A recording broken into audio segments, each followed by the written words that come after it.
Hello, ನಾನು doctor L P Pandit. ಈ ದಿನ ಹನಿ ಜೇನುತುಪ್ಪದ ಬಗ್ಗೆ ಸವಿವರವಾಗಿ ನೀಡಲಿಕ್ಕೆ ಇಷ್ಟಪಡ್ತೇನೆ. ಈ ಜೇನುತುಪ್ಪ ಅನ್ನೋದು ಒಂದು ಸಾಮಾನ್ಯವಾಗಿ ಪ್ರಾಣಿಯಿಂದ ದೊರೆಯುವಂಥ ಒಂದು ದ್ರವ್ಯ. ಈ ಜೇನುತುಪ್ಪದಿಂದ ನಮಗೆ ಅನೇಕ ಉಪಯುಕ್ತ ಔಷಧಿಯಾಗಿ ನಾವು ಉಪಯೋಗಿಸ್ಬೋದು. ಈ ಜೇನುತುಪ್ಪದ ರಸ ಅಂದರೆ ರುಚಿ ಮಧುರ ರಸ ಆಗಿದ್ದರೂ ಕೂಡ ಇದು ಸಾಮಾನ್ಯವಾಗಿ ಕಷಾಯ ರಸ ಮತ್ತು ತಿಕ್ತ ರಸ ಎರಡೂ ಮಿಶ್ರಣವಾಗಿರುತ್ತದೆ. ಕಷಾಯ ರಸ ಅಂದರೆ ಚವರು. ಈ ಒಂದು ರಸ ಇರುವುದರಿಂದ ಜೇನುತುಪ್ಪವು ನಾವು ಸೇವಿಸಿದ ನಂತರ ರಕ್ತದಲ್ಲಿ ಸೇರಿ ಇದು ರಕ್ತ ಶುದ್ಧಿಯನ್ನು ಮಾಡುತ್ತದೆ. ಜೇನುತುಪ್ಪದಲ್ಲಿ ಒಂದು ವಿಟಮಿನ್ ಬಿ ಜೀವಸತ್ವಗಳು ಮತ್ತು ಎ ಜೀವಸತ್ವಗಳು ಹೇರಳವಾಗಿದೆ. ಜೇನುತುಪ್ಪದ ಉಪಯುಕ್ತತೆ ಅದಕ್ಕಿಂತ ಮೊದಲು ನಾವು ಜೇನುತುಪ್ಪದ ಶುದ್ಧ ಮತ್ತು ಅಶುದ್ಧ ಜೇನುತುಪ್ಪದ ವ್ಯತ್ಯಾಸವನ್ನು ತಿಳಿದುಕೊಳ್ಬೇಕು. ಶುದ್ಧ ಜೇನುತುಪ್ಪದಲ್ಲಿ ನಾವು ಯಾವುದೇ ಹತ್ತಿಯಿಂದ ಮಾಡಿದಂಥ ಬತ್ತಿಯನ್ನು ಅದ್ದಿ ದೀಪದಂತೆ ಉರಿಸಿದಲ್ಲಿ ಅದು ನಿಖರವಾಗಿ ಸುಲಭವಾಗಿ ಉರಿದಲ್ಲಿ ಅದು ಶುದ್ಧವಾದ ಜೇನುತುಪ್ಪ. ಒಂದು ವೇಳೆ ಅದು ಬತ್ತಿಯನ್ನು ಅದ್ದಿದ ನಂತರ ಸರಾಗವಾಗಿ ಉರಿಯದಿದ್ದರೆ ಅಂದರೆ ದೀಪದಂತೆ ಉರಿಯದಿದ್ದರೆ ಅದು ಅಶುದ್ಧ ಜೇನುತುಪ್ಪ ಎಂದು ನಾವು ಪರಿಗಣಿಸಬಹುದು. ಇನ್ನು ಇದರ ಉಪಯುಕ್ತತೆ ಅಂತ ತಿಳಿದುಕೊಳ್ಳೋಣ.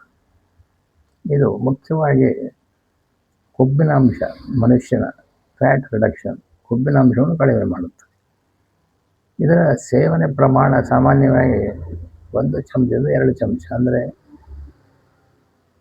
ವಯಸ್ಕರಲ್ಲಿ 10 ml 20 ml ಅನ್ನು ನಾವು ಬೆಚ್ಚಗೆ ನೀರು ಅಂದರೆ ಲ್ಯೂಕರ್ಮ್ ವಾಟರ್ ಇದರಲ್ಲಿ ಸೇವಿಸ್ತಾ ಹೋದರೆ 21 ದಿವಸ ಸೇವಿಸಿದಲ್ಲಿ ಇದು ರಕ್ತಶುದ್ಧಿ, ಫ್ಯಾಟ್ ರಿಡಕ್ಷನ್, ಕೊಲೆಸ್ಟ್ರಾಲ್ ರಿಡಕ್ಷನ್ ಈ ಕಾರ್ಯವನ್ನು ನಿರ್ವಹಿಸುತ್ತದೆ.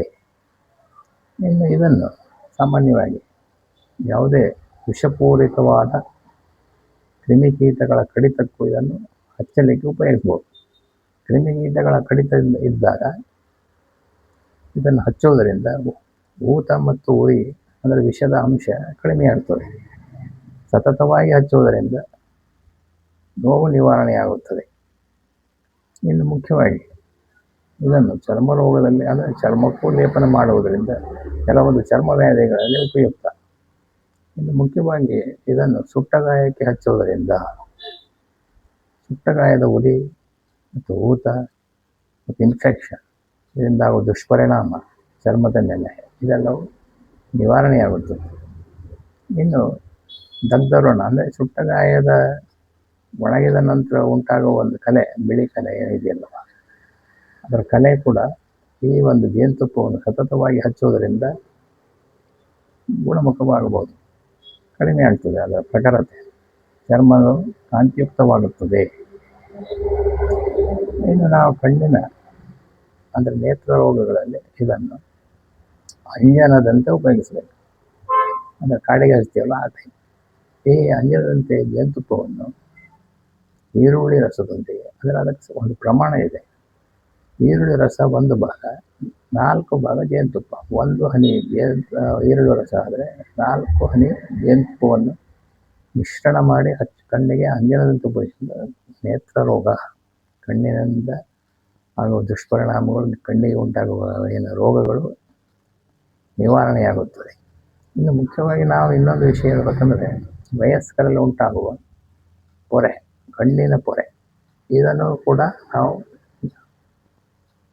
ಈರುಳ್ಳಿ ರಸ 1 ಭಾಗ, ಜೇನುತುಪ್ಪ 4 ಭಾಗ ಈ ಅನುಪಾತದಲ್ಲಿ ಅದನ್ನು ಅಂಜನದಂತೆ ಉಪಯೋಗಿಸುವುದರಿಂದ ಇನ್ನೂ ನಿವಾರಣೆಯಾಗುತ್ತದೆ ಮತ್ತು ಕಣ್ಣಿನ ಪೊರೆಯು ಕಡಿಮೆಯಾಗುತ್ತದೆ. ಇನ್ನು ಕಂಟಿನ್ಯೂಸ್ ಅಂದರೆ ಸತತವಾಗಿ ಉಪಯೋಗಿಸುವುದರಿಂದ ಕಣ್ಣಿನ ಪೊರೆ ನಿವಾರಣೆಯಾಗುವ ಸಾಧ್ಯತೆ ಇದೆ ಮತ್ತು ಪ್ರಾಯೋಗಿಕವಾಗಿಯೂ ನಾವು ಅದನ್ನು ಅರಿತಿದ್ದೇವೆ. ಏನು ಮುಖ್ಯವಾಗಿ ಈ ಜೇನುತುಪ್ಪ, ತುಪ್ಪ ಮತ್ತು ಜೇನುತುಪ್ಪವನ್ನು ಯಾವುದೇ ಕಾರಣಕ್ಕೂ ಸಮಭಾಗವಾಗಿ ಮಿಶ್ರ ಮಾಡಬಾರ್ದು. ಹೀಗೆ ಸಮಭಾಗ ಜೇನುತುಪ್ಪ ಮತ್ತು ಜೇನುತುಪ್ಪ ಸಮಭಾಗ ಮಿಶ್ರ ಮಾಡಿದಲ್ಲಿ ಅದು ವಿಷಕಾರಿಯಂತೆ ಪರಿಣಾಮಕಾರಿಯಾಗುತ್ತದೆ. ಈ ವಿಷಯವನ್ನು ಗಮನದಲ್ಲಿಟ್ಟುಕೊಳ್ಳಿ. ಈ ನಮ್ಮ ವಿಷಯವನ್ನು ಇನ್ನು ಗಿಡಗಳಿಗೆ ಪ್ಲಾಂಟೇಶನ್ ಅಂತ ಏನು ಹೇಳ್ತೀವಲ್ಲ, ಗುಲಾಬಿ ಗಿಡ ಆಗಲಿ ಯಾವುದೇ ಪ್ಲಾಂಟೇಶನ್ ಕಟ್ ಮಾಡಿ ಬೆಳೆಸುವಂಥ ಪ್ಲಾಂಟೇಶನ್ ಗಿಡಕ್ಕೆ ಕಟ್ ಮಾಡಿದ ಭಾಗದಲ್ಲಿ ನಾವು ಜೇನುತುಪ್ಪವನ್ನು ಹಚ್ಚಿ ಅದನ್ನು ನೆಡುವುದರಿಂದ ಬೇರು ಬೇಗನೆ ಬರುತ್ತದೆ. ನಮ್ಮ ಜೇನುತುಪ್ಪದಲ್ಲಿ ಮುಖ್ಯವಾಗಿ ನಾವು ಗಂಟಲು ನೋವು, ಗಂಟಲಿಗೆ ಉಂಟಾಗುವ ಇನ್ಫೆಕ್ಷನ್ ಅಂತ ಹೇಳ್ತೇವೆ, ನಾವು ಗಂಟಲಿಗೆ ಉಂಟಾಗುವ ತೊಂದರೆಯನ್ನು ಜೇನುತುಪ್ಪವನ್ನು 1 ಚಮಚ ಅಂದರೆ 10 ml ಜೇನುತುಪ್ಪವನ್ನು ನಾವು ಮುರುಬೆಚ್ಚು ನೀರಿನಲ್ಲಿ ಫಾರ್ಮ್ ವಾಟರ್ನಲ್ಲಿ ಕಂಟಿನ್ಯೂಸ್ ಅಂದರೆ ಸತತವಾಗಿ ಸೇವಿಸುವುದರಿಂದ ಗಂಟಲು ನೋವು, ಗಂಟಲು ಊತ, ಟಾನ್ಸಿಲ್ಸ್ ಅಂತ ಹೇಳ್ತೇವೆ, ಇದೆಲ್ಲವನ್ನು ಪರಿಣಾಮಕಾರಿ ನಿವಾರಣೆ ಮಾಡಬಹುದು, ಕಂಟ್ರೋಲ್ ಆಗ್ತದೆ. ಇನ್ನು ಗಂಟಲು ನೋವು ಅಂತ ಅಲ್ಲ, ಇದು ಮಲಬದ್ಧತೆಯನ್ನು ನಿವಾರಿಸುತ್ತದೆ.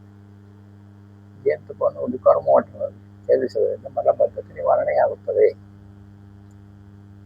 ಇನ್ನು ಹಲ್ಲಿನ ನೋವು, ಕೆಲವೊಂದು ಬಾರಿ ಏನಾಗ್ತದೆ, ನಮಗೆ ಹಲ್ಲು ನೋವು ಜಿಮ್ಮಿಡುವುದನ್ನು ಯಾವುದೇ ಅಂದ ಪರಿಣಾಮಕಾರಿ ಹಲ್ಲಿನ ಇದಕ್ಕೆ ನಾವು ಲೇಪನ ಮಾಡುವುದರಿಂದ ಹಲ್ಲಿಗೆ ಇದು ಇಂಟರ್ನಲ್ ಆಗಿರುವುದರಿಂದ ಹೊಟ್ಟೆ ತೆಗೆದುಕೊಳ್ಳುವುದರಿಂದ ಯಾವುದೇ ದುಷ್ಪರಿಣಾಮ ಇಲ್ಲ. ಹಾಗಾಗಿ ನಾವು ಹಲ್ಲಿಗೆ ಇದನ್ನು ಸತತವಾಗಿ ಹಚ್ಚುವುದರಿಂದ ಹಲ್ಲುಗಳು ಗಟ್ಟಿಯಾಗುತ್ತದೆ ಮತ್ತು ಹಲ್ಲಿನ ನೋವು ಮತ್ತು ಉಂಟಾಗುವ ಊತಗಳು ಕಡಿಮೆ ಆಗುತ್ತದೆ.